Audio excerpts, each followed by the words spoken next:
পাট এত পরিমাণ ঘন হয়েছে, তারপরেও নামি মনে করলাম যে পাট যদি একে তো নামি, তারপরও যদি পাতলা হয়, এই দমনের পর আর কি একটু বেশি করেই বেশি বুনছিলাম। এখন পাটের যে অবস্থা, তারপরেও আবহাওয়া খারাপ, টেঙ্গি নেই, নরম, কোনো উপায় নেই।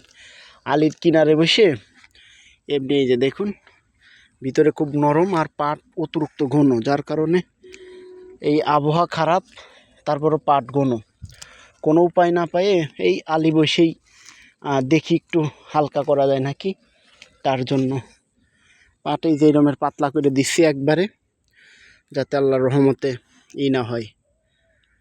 এটা এখন যদি পাতলা না করে দিই, তাহলে এই পাটটা আমার লোক বেশি লাগবে, মানে এই পাটটা সাইজ করতে। তা যদি আবহাওয়া ভালো হয় ইনশাল্লাহ, তো চেষ্টা করব লোকজন একটু বেশি করে নিয়ে এই পাটটাকে করে দেবো। অতিরিক্ত ঘন, মানে যে পাটি করছি 16 ভাগের 14 ভাগ পাট মাইরে দেওয়া লাগবে, তলে যদি ফসল হয়, না হলে আর ফসল হওয়ার নেই, শুধু পাটই থাকবে আর চিকন চিকন পাট হবে, পাটে কোনো আঁশ হবে না।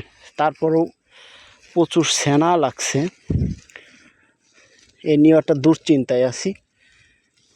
তবে আল্লাহ যদি একটু সুযোগ সুবিধা করে ইনশাল্লাহ, আর যদি দেয়, তাহলে খুব দ্রুতই ক্ষেত্রে একটু সাইজ করে ফেলবানি, এই আর কি।